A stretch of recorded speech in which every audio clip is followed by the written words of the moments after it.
ஆக விவசாயிகளுக்கு மின்சாரத்தை இப்போ அவர் சொன்னார், மின்சாரம் நாங்கள் கொடுத்த ஒதுக்கியது 8186 கோடி, நீங்கள் ஒதுக்கியது 7432 கோடி. ஆக 754 கோடி குறைவாக இருக்குது. எனக்கு என்ன, நீங்கள் இலவச மின்சாரத்தை நிறுத்த போகிறீங்களா, இது ஒரு டவுட். அதான் அதே போல் நுண்ணீர் பாசன திட்டம், அதில் எங்களுடைய ஆட்சி காலத்தில் 1168 கோடி நாங்கள் ஒதுக்கின்றோம். ஆனால் உங்களுடைய காலத்தில் 785 கோடி அறிவித்திருக்கின்றீர்கள். ஆக 300 அது உங்களுக்கு பேர் துளி துளின்னு ஒரு திட்டம் போட்டிருக்கீங்க. நாங்கள் நுண்ணீர் பாசன திட்டம், நீங்கள் துளி துளி திட்டம் போட்டிருக்கீங்க.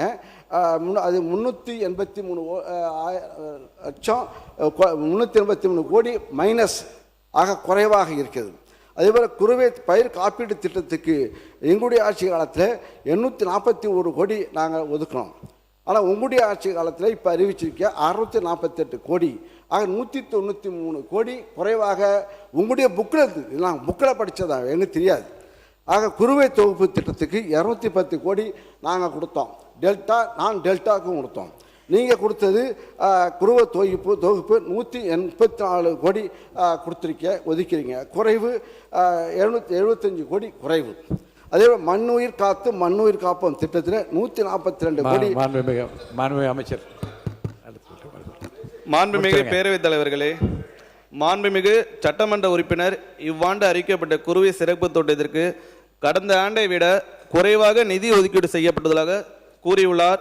இது தொடர்பாக பின்வரும் விவரங்கள் இப்பேரவையின் கவனத்திற்கு கொண்டு வரப்படுகின்றன.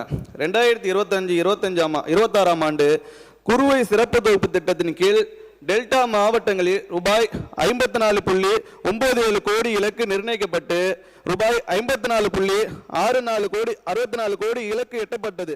இந்த நிதியாண்டில் டெல்டா மாவட்டங்களில் ரூபாய் 77 கோடி இலக்கு நிர்ணயம் செய்யப்பட்டு அவ்விலக்கை அடைய நடவடிக்கை மேற்கொள்ளப்பட்டு வருகிறது. அதே போன்று டெல்டா அல்லாத இதர மாவட்டங்களில் 2025-26ஆம் ஆண்டில் ரூபாய் 71 கோடி இலக்கு நிர்ணயிக்கப்பட்டு ரூபாய் 71 கோடி இலக்கு எட்டப்பட்டது. இந்த நிதியாண்டில் டெல்டா அல்லாத இதர மாவட்டங்களில் ரூபாய் 57 கோடி இலக்கு நிர்ணயம் செய்யப்பட்டு அவ்விலக்கை அடைய நடவடிக்கை மேற்கொள்ளப்பட்டு வருகிறது. 2025-26ஆம் ஆண்டில் மொத்த ஒதுக்கீடு ரூபாய் 126 கோடி ஆகும். ஆனால் 27ஆம் ஆண்டில் மொத்த ஒதுக்கீடு 134 கோடி ஆகும். ஆகவே கடந்த ஆண்டை விட எங்கள் அரசு சுமார் 8 கோடி ரூபாய் அதிகமாக நிதிக்கு ஒதுக்கீடு செய்தல் என்பதனை இந்த அவைக்கு தெரிவித்துக் கொள்கிறேன். மாண்புமிகு உறுப்பினர் அதுங்க 10:29 ஆரம்பித்து குறுக்கீடுகளுக்கு 20 நிமிஷம் போயிருக்கு. குறுக்கீடு இல்லை சொல்லி முடிக்கிறேன். குறுக்கீடுகளுக்கு 20 நிமிஷமும் நீங்கள் 20 நிமிஷம் பேசிட்டீங்க. சுருக்கமாக நீங்கள் முடிக்கிறது நல்லது. நன்றி கூறி முடிக்கலாம். விவசாயிக்கு நீங்கள் ஆதரவு கொடுக்கீங்க, விவசாயி பேசுகிறத கொஞ்சம் கேட்கணும். ஏன்னா எங்கள் கேட்டு எல்லாம் நீங்கள் நிறைய விவசாயிகளை இப்போ அடையாளம் காட்டிட்டீங்க. எங்களுக்கு அவங்களுக்கும் பேசுறதுக்கு வாய்ப்பு நான் கொடுக்கணும். இல்லை இல்லை இல்லை அதே போல் மின்சார திட்டம் எங்களுடைய ஆட்சி காலத்தில் எங்களுடைய முதலமைச்சர் அவர்கள் விவசாய 2 லட்சம் மின் இணைப்பு பெரிய வரப்பிரசாதம். அதனால தான் பயிருடைய நிலப்பரப்பு விளைநில பரப்பு அதிகமாகிச்சு. மின்சாரம் 2 லட்சம் மின் இணைப்புகள் விவசாயிகளுக்கு கொடுக்கப்பட்டது. இப்போ இந்த ஆட்சியில் இப்போ அறிவிப்பே இல்லை. புதிய மின் இணைப்பு விஷயமாக இல்லை, இருக்கிற கரண்டே வரமாட்டேங்குது. எங்களுடைய ஆட்சி காலத்தில் சட்டத்துறை அமைச்சர் பதில் சொல்லுங்க அதுக்கு உடனே. மாண்புமிகு பேரவைத் தலைவர் அவர்களே, இலவச மின்சாரம் குறித்து மின்சாரத்துறையுடைய மானிய கோரிக்கை அப்போ கண்டிப்பாக குறிப்பிடப்படும் என்பதை தெரிவித்துக் கொள்கிறேன். ரைட். இப்படி சொன்னாலும் வந்தால் நல்லது தான். ஆக நாங்கள் 2 லட்சம் கொடுத்தோம். 2 லட்சம் இலவச மின்சாரம் கொடுத்தனால தான் இப்போ அதிகமாக விவசாயம் அதிகமாகி இதுன்னு சொல்லப்போ எங்களுடைய ஆட்சி காலத்தில் அதிகமான நெல் விளைச்சல், அதிகமாக நெல் கொள்முதல், நெல் அதிகமாக உற்பத்தி செய்யப்பட்டு விவசாயத்துக்கு இப்போ அது பாதுகாக்கிறதுக்கு உங்களால் முடியல. இப்போ அதான் அதே போல் சிஎன்டி வாய்க்காலுக்கு தூர்வாருகின்ற தொகை எங்களுடைய ஆட்சி காலத்தில் 13 கோடியே 80 லட்சம் கொடுத்தோம். இப்போ உங்களுடைய ஆட்சி காலத்தில் 10 கோடி ஆக 3 கோடி குறைவாக ஒதுக்கப்பட்டிருக்குது. அதே போல் புதிய விதை சுத்திகரிப்பு நிலையத்துக்கு 15 கோடி நாங்கள் ஒதுக்கீட்டு செய்தோம். இப்போ 7 கோடியாக ஒதுக்கீடு செய்யப்பட்டு 8 கோடி ரூபாய் குறைவாக இருக்கிறது. மக்காச்சோள சாகுபடி திட்டத்திற்கு 41 கோடி நாங்கள் ஒதுக்கீடு செய்தோம்.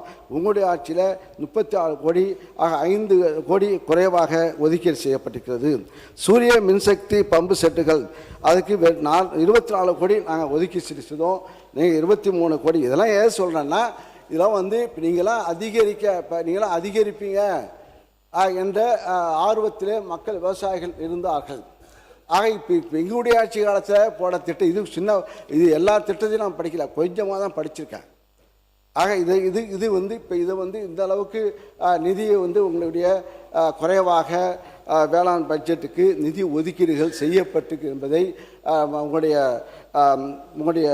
கவனத்திற்கும் முதலமைச்சருடைய கவனத்திற்கும் தெரிவித்துக் கொள்கிறேன். ஆக இந்த வேளாண் திட்டத்தில் பெயர் மாற்றம் எங்களுடைய ஆட்சியிலே மாடி தொகுப்பு திட்டம் என்று நாங்கள் அறிவித்து செயல்படுத்தி கொண்டிருக்கின்றோம் ஆண்டுதோறும். ஆக இப்போது உங்களுடைய ஆட்சி காலத்தில் வெற்றி இல்லறசி அதே திட்டத்திற்கு புதிய பெயர் வெற்றி இல்லத்தரசி வீட்டு தோட்டம். நாங்கள் வெறும் பொதுவாக மாடி தோட்டம் சென்னை நகர போட்ட தோட்டம் இல்லாத பகுதிகளுக்கெல்லாம் வீடுகளுக்கெல்லாம் இது மாடி தோட்டம் மூலமாக அவரவர்கள் வீட்டிலேயே தேவையான காய்கறியை வளர்ப்பதற்கு அந்த மாடியிலே பயன்படுத்துவதற்கு தொகுப்பு திட்டத்தை நாங்கள் அறிவித்து செயலாற்றி கொண்டிருக்கின்றோம். வேளாண் துறை தனியாக டிமாண்ட் வேற வரப்போகுது. மானிய கோரிக்கை நீங்கள் விரிவாக பேசுகிற வாய்ப்பு கிடைக்கும், தயவுசெய்து. ஏன்னா ஒரு அறிவிப்பாகவே சொல்கிறேன். ஒரு நிமிஷம் உட்காருங்க. இல்லை, நான் சொல்கிறேன், ஒரு நிமிஷம். ஒரு அறிவிப்பு, அதாவது 1:30 மணிக்கு நான் முடிக்க வேண்டும். அன்றைக்கு வந்து 3:45 போது சில உறுப்பினர் அறைக்கு வந்து சொன்னார்கள், ரொம்ப சிரமமாக இருக்கிறது, இந்த 3:30 மணிக்கு கொண்டு போது சிரமம். ஒன்று, சோர்வும் சலிப்பும் உறுப்பினருக்கு ஏற்படாமல் அவையை நாம் வந்து முடிக்க வேண்டும். காலத்தின் அருமை கருதி நீங்கள் உங்கள் உரையை நீங்கள் முடிங்க. அடுத்து வருகிற உறுப்பினர் கொண்டு சொல்கிறேன், 11 பேர் இன்னும் பேச வேண்டும். அதை மனதிலே வைத்து அனைத்து உறுப்பினரும் ஒத்துழைக்குமாறு நான் கேட்டுக்கொள்கிறேன். பிளே ஸ்டோர் மற்றும் ஆப் ஸ்டோரில் இருந்து பாலிமர் செயலியை QR கோடு மூலம் பதிவிறக்கம் செய்யுங்கள். செய்திகளை உடனுக்குடன் பெறுங்கள்.